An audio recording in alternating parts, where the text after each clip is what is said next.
Muchas gracias.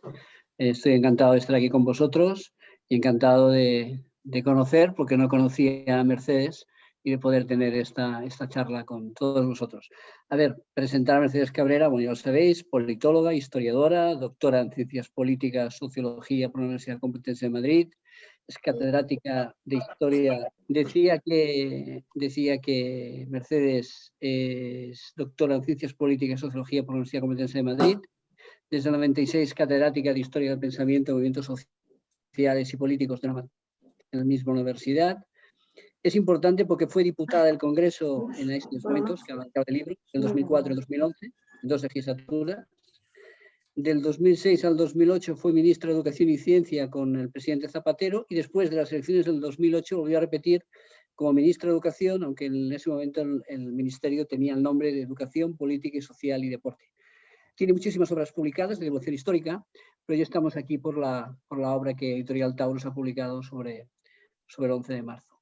Yo así de entrada quería felicitar a la autora porque creo que ha hecho un ejercicio de contención. Es decir, ella, yo creo que en su papel de historiadora debe ser muy difícil para un historiador intentar narrar y explicar cosas que se ha vivido en primera persona, porque ella, como miembro del gobierno y después tuvo una parte activa, ya que asistió como diputada a alguna de las sesiones de la comisión de investigación que se creó en el Congreso, ¿no?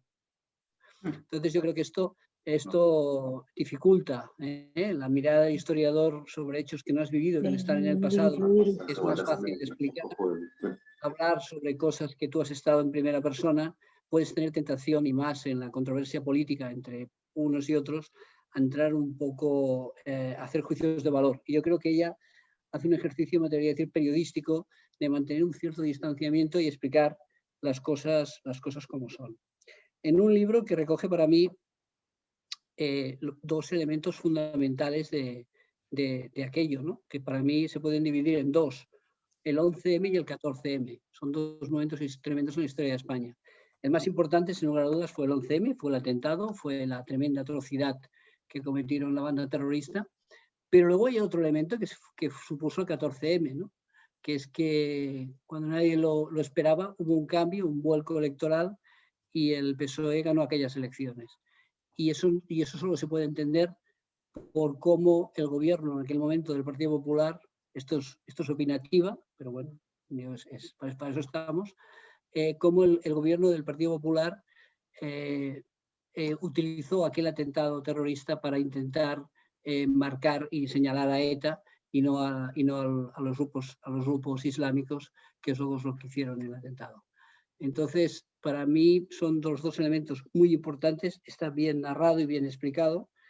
Y yo, para empezar, porque la protagonista es ella y ni mucho menos soy yo, y como vivimos estos días emocionantes con mociones de censura y no sabemos, ahora la Comunidad de Madrid se parece a la nuestra de Cataluña, que no se sabe cuándo se va a poder votar, que exportamos las mejores cosas, lo mejor de cada casa. Pues viendo esta crispación que hay ahora en la política española, yo me atrevería, para empezar, ya que ella en el libro también habla de la crispación, uno de los capítulos justamente habla de la legislatura de la crispación. Me gustaría preguntar, hacer un paralelismo, si realmente aquella legislatura es realmente la de la crispación o en estos momentos estamos viviendo una situación muy similar a la que se vivió en aquel momento. Ahí lo dejas. Ahí lo dejo, te dejo la pelota para que remates. Pues muchísimas gracias, muchísimas gracias, Jordi, por estar en esta conversación, y a Marc por organizarla, y a los que estáis al otro lado de la pantalla por asistir. Antes de contestar a tu pregunta, voy a hacer un comentario a lo que has dicho al principio. Efectivamente, escribir un libro sobre algo que se ha vivido, y además que se ha vivido, digamos, de una manera bastante inmediata, bastante directa, porque yo creo que todos los ciudadanos españoles estuvimos conmocionados con el atentado del 11M, porque fue la mayor tragedia que habíamos tenido hasta esos momentos. Pero si además te toca en un momento como fue en mi caso, ¿no? En el momento en el que decidí entrar en política, cosa que no había hecho antes, bueno, pues fue, no voy a decir doblemente complicado, pero sí añade complejidad. Entonces, intentar contar esto como historiadora o como politóloga, pues tiene una complicación añadida, que yo he intentado salvar haciendo algo que yo creo que en el libro queda bastante claro, es que no me detengo más de lo necesario en el atentado, no porque no considere que no es importante, porque es central, evidentemente, y fue lo que fue. Tampoco me detengo, aunque lo menciono, en el descubrimiento de la trama, digamos, que conduce al atentado, ¿no? En el islamismo radical, las conexiones, en fin, sino que lo que intento es situar el 11 de marzo y el 14 de marzo en un escenario político. Es decir, en realidad lo que estoy contando en el libro es el escenario político de esos 3 días y de lo que sigue, ¿no? A esos 3 días.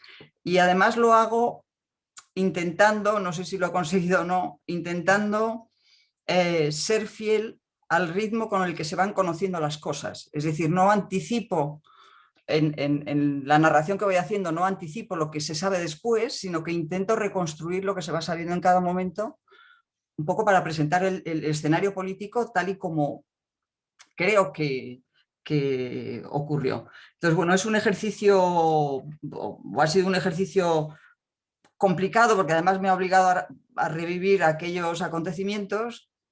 Yo tengo muy mala memoria y tengo que reconocer que haciendo el libro no es que haya recordado, sino que he descubierto aspectos que en aquel momento no vi, ¿no? Pero sí se me ha presentado con toda la crudeza lo que fue aquello, ¿no? Siempre, repito, centrándome en el escenario político. Y voy a la pregunta directamente, porque me imagino que luego habrá ocasión de contar más cosas, ¿no? Aquella primera legislatura de Zapatero se la llamó, de hecho, el informe sobre la calidad de la democracia que publicó la Fundación Alternativas, que yo creo que fue, no sé si el primero o no, en esa publicación llamaron a esa legislatura la legislatura de la crispación, y efectivamente fue una legislatura de una tremenda crispación. Yo creo que porque, como tú has dicho, el resultado electoral del 14 de marzo fue un resultado imprevisto. Luego, si le damos una vuelta, y se publicaron muchos análisis electorales a posteriori, ¿no? De cómo explicar aquello que algunos llamaron el vuelco electoral, resulta que los análisis a posteriori no confirman que fuera un tal vuelco, que hubiera un corrimiento masivo de votos, e incluso algunos señalaron que antes del 14 de marzo el margen entre los dos partidos se había ido estrechando y el resultado final estaba en función de un porcentaje relativamente pequeño de indecisos. Entonces, es verdad que el 14 de marzo se votó bajo el impacto de los atentados, pero otra cosa es lo que algunos dijeron, que aquel resultado electoral fue el resultado del atentado. Yo creo que eso no es cierto e intento explicarlo de alguna manera, ¿no? Pero lo que sí creo que es cierto es que el Partido Popular no encajó la derrota electoral. No la esperaba, quizá esperaban ganar sin mayoría absoluta, pero esperaban ganar. No encajó el resultado electoral, y lo que ocurrió a continuación, esa crispación de la primera legislatura, fue el resultado de esas elecciones, de la victoria inesperada para algunos del Partido Socialista. Y fue una legislatura muy dura, muy dura. A mí se me habían olvidado muchas cosas, pero bueno, escribiendo el libro me acordé de bastantes, ¿no? Con no solamente un lenguaje brutal en algunos casos en el debate político, con la utilización de las manifestaciones en la calle de manera reiterada en relación con muchas de las propuestas de aquel gobierno, es decir, una legislatura tremendamente crispada. Ahora bien, yendo a la pregunta que has hecho, cabría compararlo con la situación actual. Yo creo que han cambiado demasiadas cosas, ¿no? Entre aquella situación y esta. Y lo que ha cambiado fundamentalmente es el sistema de partidos. Es decir, en las elecciones de 2004 y otra vez en las elecciones de 2008, el Partido Socialista y el Partido Popular, sumados los votos y los escaños, estaban entre el 80 y el 90% de los resultados, ¿no? Es decir, no teníamos digamos, el cambio que hemos tenido en el sistema de partidos actualmente, que ha convertido lo que era un bipartidismo imperfecto, como dicen los politólogos, en un pluripartidismo. Entonces yo creo que la crispación actual se plantea en otros términos. Como consecuencia, creo, fundamentalmente, de este cambio. Otra cosa es que se parezca en el tono, en el nivel de confrontación, en el recurso a bueno, pues a un lenguaje que debería estar fuera de lugar en el debate político, es decir, en el aspecto externo de la situación actual podríamos encontrar paralelismos, pero yo creo que si hacemos análisis político un poquito a fondo, comparando, yo creo que la situación es distinta, fundamentalmente porque es que tenemos ahora mismo, pues eso, un sistema de partidos políticos que no se parece en nada al que había en 2004. No sé si con eso contesto a lo que me has planteado.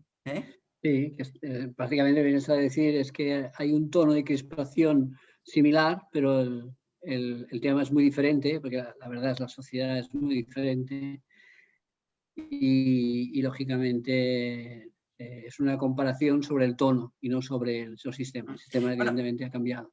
Lo cual, en ciertos aspectos, igual lo complica aún todavía más, porque antes era ponerse de acuerdo dos partidos y ahora la cosa es mucho más complicada, ¿no? Sí, sí, hombre, si me apuras, sí hay un rasgo en común, en fin, no lo tengo muy pensado, pero así sobre la marcha, ¿no? Hay un rasgo común, ¿no? Que es la no aceptación de una derrota electoral o de un cambio de gobierno por parte del Partido Popular. Es decir, el ser despojado del poder, sea por las elecciones, sea por la vía de una moción de censura actualmente, aunque luego haya habido elecciones que confirmen la victoria de Pedro Sánchez y el Partido Socialista, yo creo que ahí sí hay algo en común, ¿no? Que es esta resistencia a aceptar la situación política que significa perder el poder, ¿no? Estoy de acuerdo. Sobre lo del vuelco electoral que comentabas, es cierto, es verdad que las encuestas ya pronosticaban un crecimiento del Partido Socialista, lo que, y como te he dicho antes, todo esto es opinativa y además no está basado en datos empíricos. Pero bueno, yo soy de los que cree que la manera en que gestionó el gobierno aquel atentado, evidentemente generó un estado de, diría que de malestar en parte de la sociedad española, que a lo mejor no hubiera ido a votar y que al final acabó participando en las elecciones. Y me pregunto, otra pregunta que me hacía leyendo el libro, es, claro, aquellos famosos mensajes que hubo el día de reflexión, ¿no? El Pásalo, ¿no? De que al final incluso un movimiento de gente acudió a la sede de Génova. ¿Qué pasaría hoy, ¿no? Con las redes sociales, ¿no? Hoy seguramente aquel efecto se hubiera multiplicado muchísimo, ¿no? No sé si tú has hecho la misma reflexión de aquellos días que vivimos tan emotivos, y yo me acuerdo en la redacción de La Vanguardia, que era una situación absolutamente inesperada que no habíamos visto nunca, evidentemente por el atentado, ¿no? Por supuesto, pero incluso después esa situación política que había, esa sensación que teníamos muchos el viernes y el sábado que podía haber un cambio en España, que imagínatelo con las redes sociales actual, ¿no? Sí, ese es un Twitter, tema. Facebook. Sí, absolutamente. Yo creo que en aquel 13 de marzo, el día de la reflexión, bueno, iba a decir se tomó conciencia, no, porque yo creo que la conciencia vino después, ¿no? Pero una de las cosas que ocurrió es que los SMS, porque entonces eran SMS, y el porcentaje de móviles entre los ciudadanos pues era mucho menor que el actual, pero ya había, y había SMS y había Internet, y por lo tanto cualquier ciudadano que tuviera ganas de informarse por otra vía podía hacerlo. Yo creo que se produjo una pérdida de control de los medios de comunicación y de un cierto monopolio de la televisión pública, ¿no? Sobre la información que recibían los ciudadanos, y eso en ese día del 13 de marzo desempeñó un papel fundamental que yo creo que el PP no entendió o no quiso entender, ¿no? Porque achacaron, a veces explícitamente, ¿no?, a partidos de la oposición, fundamentalmente al Partido Socialista de Izquierda Unida, y a grupos, medios de comunicación, fundamentalmente a Grupo Prisa, de estar detrás, ¿no?, de esa convocatoria, cuando de hecho, no es que yo lo pueda demostrar, pero me parece que es bastante evidente, ¿no? Yo creo que de hecho lo que se produjo el día de la reflexión fue por primera vez esa movilización espontánea a través de los SMS, en un caldo de cultivo que estaba ahí desde las enormes manifestaciones del gobierno con mayoría absoluta de Aznar contra la guerra de Irak, contra el Prestige, es decir, contra todos los conflictos. Es decir, había una base de movilización entre ciertas gentes que hacían uso de estos nuevos, ¿no?, métodos de informarse y de comunicarse, y que facilitó, bueno, pues que esas concentraciones comenzaran siendo de muy poca gente y acabaran convirtiéndose en concentraciones importantes. Y esto también se ha escrito mucho sobre eso, ¿no? Sobre todo los que protagonizaron esa movilización han escrito todo tipo de cosas sobre cómo ocurrió aquello. Y yo creo que para el Partido Popular fue una auténtica sorpresa, y tenían que encontrar una explicación que al mismo tiempo les fuera útil políticamente, ¿no? Que era buscar, pues, quién había organizado aquello sin confesarlo. Hubo algunas denuncias ante los tribunales contra miembros del Partido Socialista. Ninguna de aquellas denuncias prosperó y no llegaron a ningún sitio, porque era absolutamente indemostrable, ¿no?, que aquello no tuviera un origen distinto al que yo creo que tuvo, ¿no?, que fue, pues eso, una cierta espontaneidad sobre un caldo de cultivo que estaba ahí. Sobre el papel de los medios de comunicación, sí. Antes Marc me ha hecho un regalo diciéndome que La Vanguardia fue el único medio que no se creyó la versión de que era ETA, pero yo creo que toca ser honesto, ¿no?, y explicar las cosas como son en realidad, ¿no? Sí, yo recuerdo perfectamente como el presidente de gobierno que llamó a todos los directores de periódico, también llamó al mío, en aquel momento en La Vanguardia estaba José Antic, y recuerdo perfectamente como José Antic me explicó que le había llamado el presidente, que le había dicho que el atentado era obra de ETA sin lugar a dudas, que era obra de ETA. Pues esto es como si lo hubiera ahora mismo. ¿Qué pasa? Que a diferencia del país, del mundo, del periódico, que hicieron una edición especial el mismo 11M, que estuvieron a la tarde en los kioscos, y que era una edición que ponía ETA en el titular principal, un periódico titulado 11M de ETA, ETA, matanza de ETA en Madrid. Claro, La Vanguardia, nosotros no hicimos aquella edición especial. Por eso yo quiero ser honesto con todos vosotros. Seguramente si La Vanguardia hubiera hecho aquella edición especial, es posible que nos hubiéramos dejado llevar también por la inercia de, hombre, era todo un presidente de gobierno que llamaba institucionalmente y diciendo, oye, hacedme caso, tenemos las pruebas, es seguro, ha sido ETA, ¿no? Entonces, bueno, yo insisto, creo que no es por decir que somos más listos que los demás, sino que no lo hicimos. En la tarde ya empezaron a darse datos e información que apuntaba que podía ser terrorismo islamista, y por eso al día siguiente fuimos más suaves, como el resto de nuestros colegas que también fueron esa misma vía. Ahora, eso sí, estoy muy contento en el libro porque pones un titular de La Vanguardia al día reflexión, que las pruebas apuntan a Al Qaeda, pero el gobierno insiste en ETA. Y estoy muy particularmente contento, Mercedes, porque esto no lo sabes. Este titular lo escribí yo, que era subdirector, y lo escribí con mis manitas, y como todas las portadas que se hacen en la redacción, pues bueno, el subdirector lo escribe y luego el director hace el ok. Yo escribí aquello pensando que posiblemente a lo mejor no saldría publicado, porque era un bofetante al gobierno, ¿no? Las pruebas apuntan a Al-Qaeda, pero el gobierno insiste en ETA. Y salió tal cual. Entonces yo siempre tengo una satisfacción personal, privada, de que, bueno, aquel titular que puse acabó saliendo en la portada del diario. Y bueno, cuando lo leí en el libro me hizo mucha ilusión. Y bueno, es que simplemente compartirlo contigo. Son batallitas de periodista. Pero bueno, esto lleva a hacerte la pregunta. El papel de los medios de comunicación, no solamente en este sentido, como tú has dicho antes, la cadena SER hizo un papel muy, muy importante que se ha de destacar,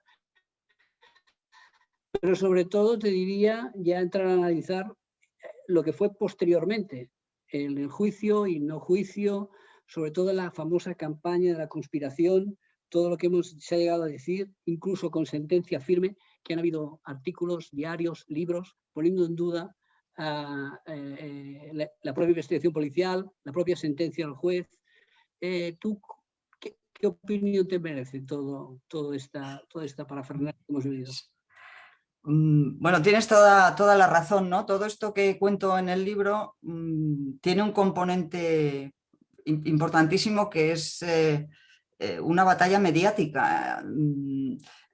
Una batalla mediática y la relación de esa batalla mediática entre el 11 y el 14 de marzo con la información que salía del gobierno y después con lo que se va descubriendo, lo que se va investigando, el sumario, la comisión parlamentaria y después el juicio, ¿no? Yo creo que se produce ahí, no sabía que aquel titular de La Vanguardia era tuyo, evidentemente, pero es verdad que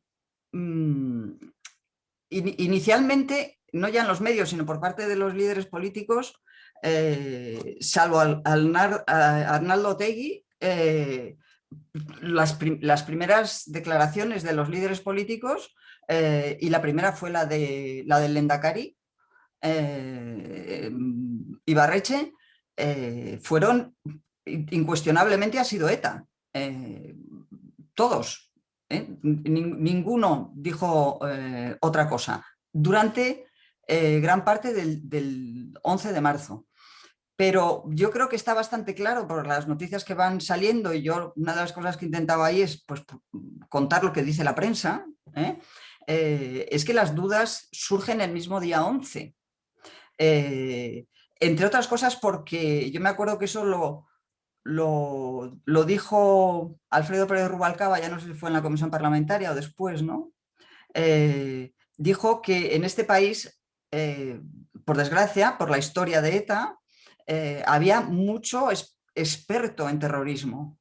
Y a esas gentes que sabían mucho sobre terrorismo, y no estoy hablando solamente de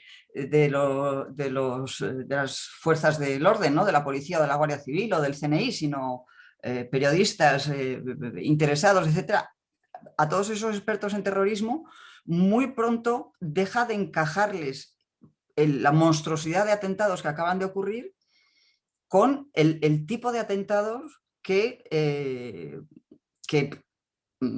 eran habituales en ETA. No encaja, no hay aviso previo, las placas de matrícula de la furgoneta no están dobladas, en fin, hay toda una serie el encadenamiento, ¿no? de distintos atentados en muy poco tiempo. Es decir, era un tipo de atentado, explicó Rubalcaba, que sabía bastante de todo esto, que no era el tipo de atentado habitual en ETA, y además el gobierno sabía que ETA estaba en una situación muy débil porque la política del gobierno de Aznar contra ETA había debilitado profundamente a ETA, y era difícil aceptar que hubieran podido organizar ese atentado sin que la policía que estaba encima de ellos tuviera algún tipo de aviso, ¿no?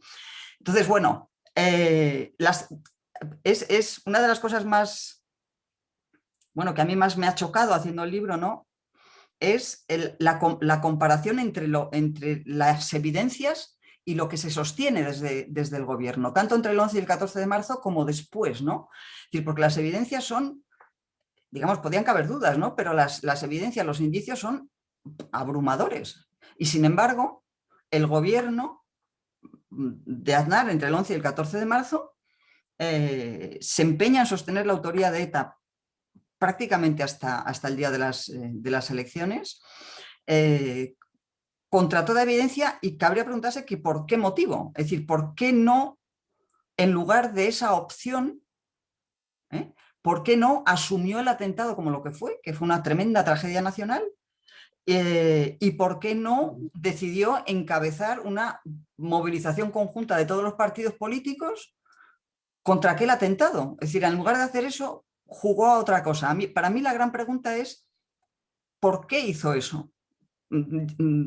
Alguien dijo que si había sido ETA, la victoria electoral era clara, mientras que si no había sido ETA, era un desastre para el Partido Popular. Pero bueno, que de esa afirmación se desprenda toda la gestión entre el 11 y el 14 de marzo y luego toda la campaña después, incluidas las teorías de la conspiración, es algo, ¿no?, difícil de entender.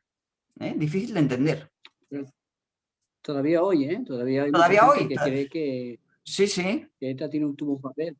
Sí, todavía hoy. Me estaba acordando ahora cuando te oía, hay todavía libros que se publican después de la sentencia firme de 2007, libros que se publican pretendiendo descubrir la verdad que no es la que ha salido del juicio, ¿no?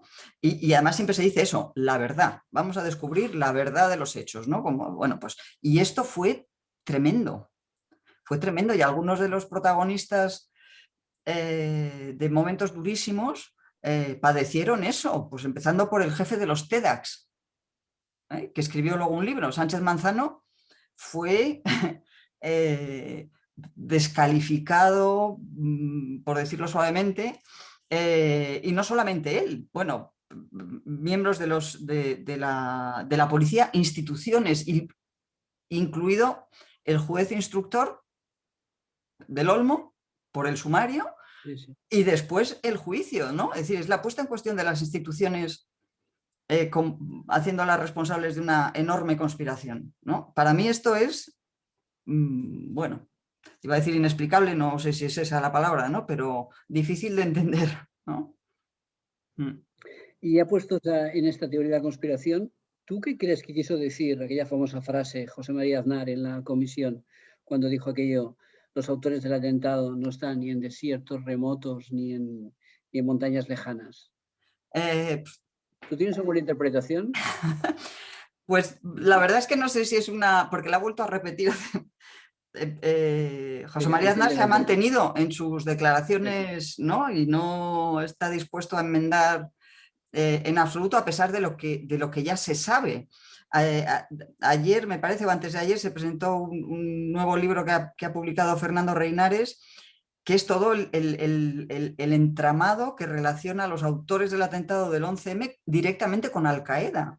Es decir, está más que demostrado que allí no hubo ETA, desde luego, en absoluto, y que la presencia del islamismo terrorista radical en España era mucho más importante de lo que los ciudadanos de a pie suponíamos, porque la policía y el CNI tenían más información de la que por entonces supimos, ¿no?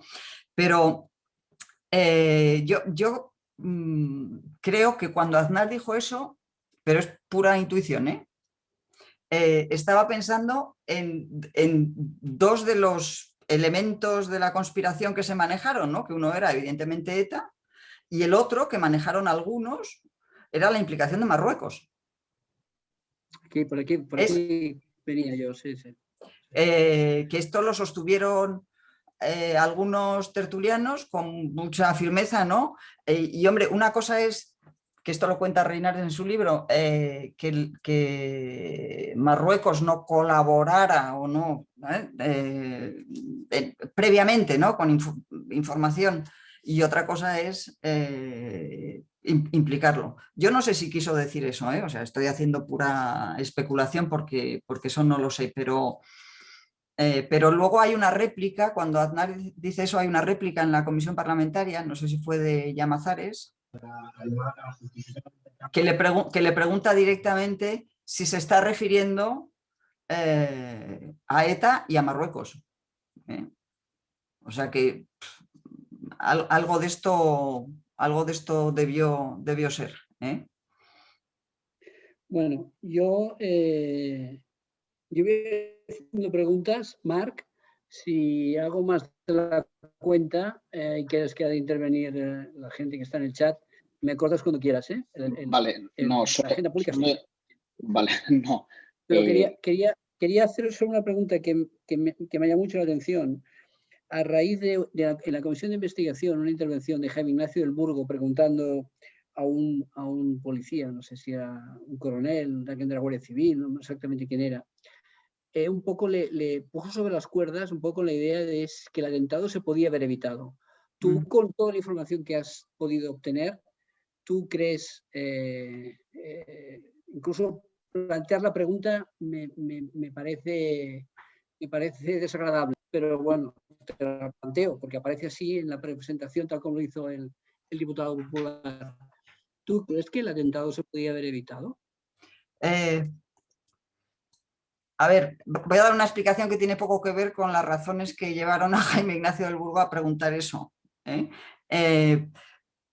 Pero, a ver, lo que es fácil, es fácil. Decir a posteriori que se pudo evitar, resulta más fácil a la vista de la información que tuvimos después, ¿no?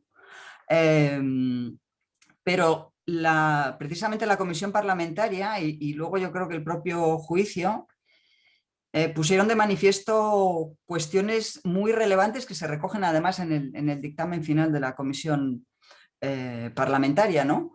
Y en relación con lo que preguntas de si se podía haber evitado, hay dos cuestiones, yo creo, bueno, dos cuestiones por lo menos importantes, ¿no? Una, que se tenía mucha información, es decir, que los autores, la mayor parte de los autores de los atentados eran conocidos de la policía, incluso 2 de ellos eran confidentes, cosa que publicó El Mundo muy pronto, que estaban fichados, algunos habían sido juzgados, estaban vigilados con teléfonos intervenidos, se sabía quiénes eran. Y la prueba es que en cuanto se detiene a uno de ellos, en 2 días se sabe quiénes son, porque se conocía esa red. Entonces, la información estaba. Había también información, como he dicho antes, sobre la presencia de células islamistas. Había habido una operación importantísima después del 11S en Estados Unidos, que había desmontado una célula que dirigía un tipo llamado Abu Dada,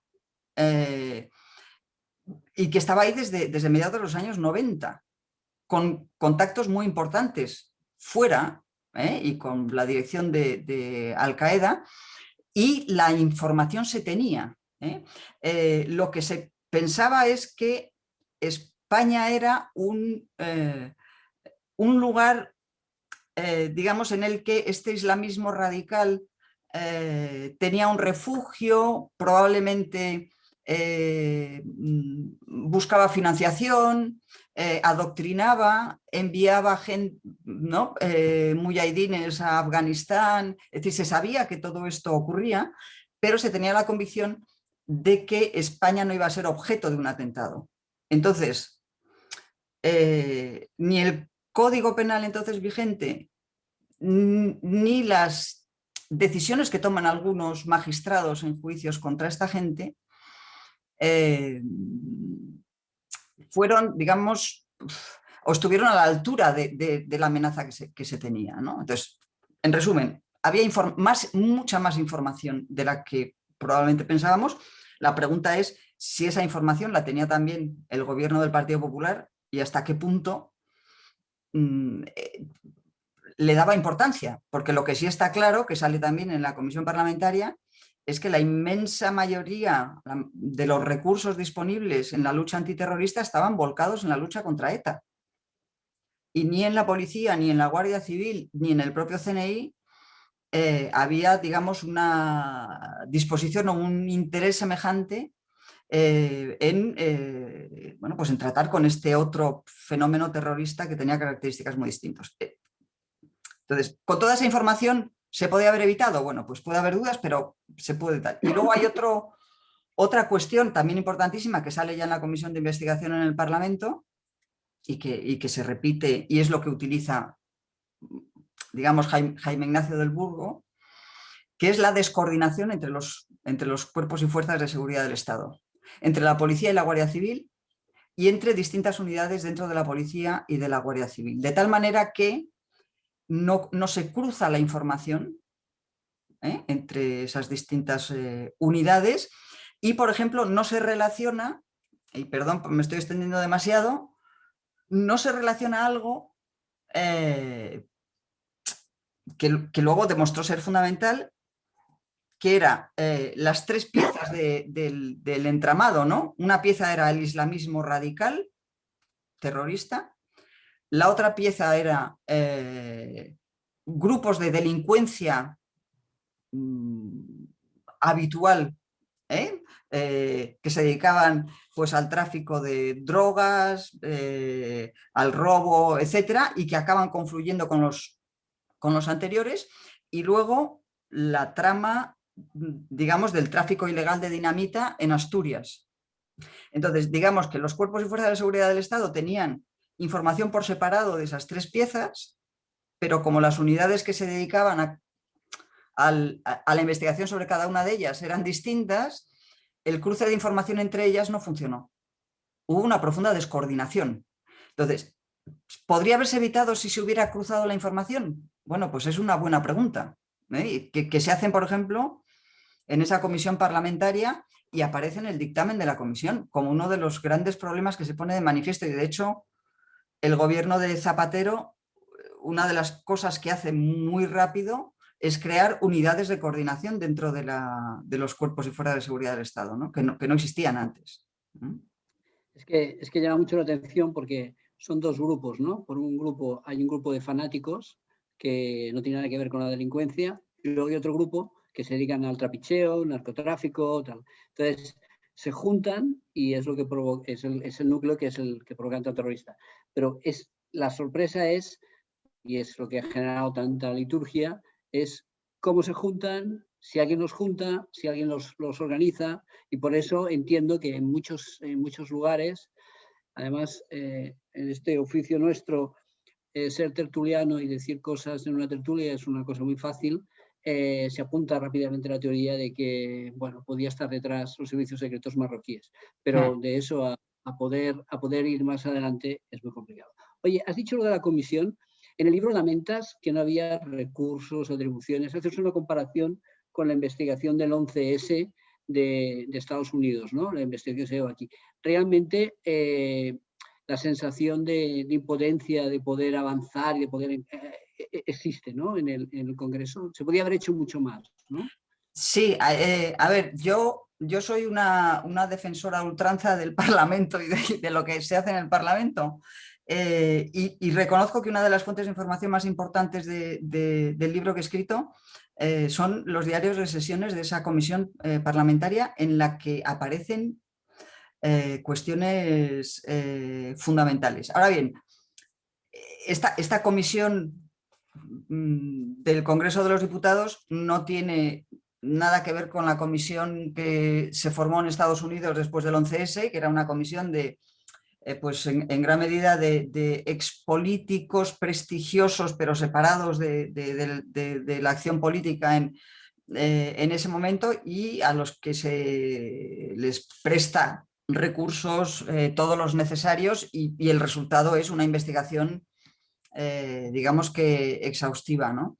En el caso de la comisión que se forma en el Congreso de los Diputados, es una comisión política, es decir, los comisionados son miembros de los grupos parlamentarios y la comisión se va a ver sometida, yo creo que a una situación muy complicada. Por un lado, se estaba produciendo ya la instrucción del sumario, es decir, coincide la investigación parlamentaria con la instrucción del sumario y eso no hace las cosas fáciles. Y además, esa comisión parlamentaria actúa cuando esa crispación política está desarrollándose y por lo tanto está sometida no ya solo a batalla, digamos, entre quienes forman parte de la comisión, sino a la presión de los medios de comunicación, ¿no? Entonces es una comisión que trabaja mucho, muchísimas horas, hay muchísimas comparecencias.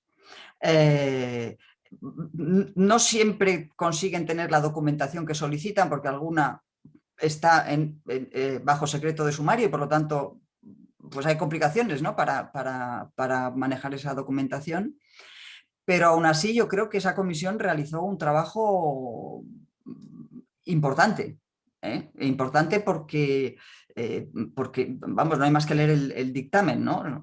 De lo que cuenta, sobre lo que se averigua, pues ya lo he dicho antes, ¿no? Sobre el islamismo radical, los problemas de coordinación de las fuerzas de policía. Es decir, ahí hay un trabajo muy bien hecho, pero luego hay momentos brutales en los debates, durísimos. No solo la comparecencia de los... Claro, es que es una comisión parlamentaria ante la que comparecen bueno, es la primera comisión parlamentaria de investigación sobre un atentado terrorista, no ha habido ninguna otra, ¿no? Y es la primera comisión parlamentaria a la que acaban acudiendo el expresidente del gobierno y el presidente del gobierno, que es una cosa, bueno, pues realmente... Ahorita. Sí, sí. Entonces hay sesiones con debates durísimos y algunos de los comisionados eran especialmente duros. De hecho, Jaime Ignacio del Burgo hace literalmente llorar a uno de los jefes de la Guardia Civil. Porque de alguna manera le lleva a reconocer que tenían una información mal cruzada y que si la hubieran cruzado bien, hombre, la intención de Jaime Ignacio del Burgo se puede uno imaginar cuál era, ¿no? Pero lo cierto es que, bueno, pues pone en una situación complicada al que estaba compareciendo en ese momento, ¿no?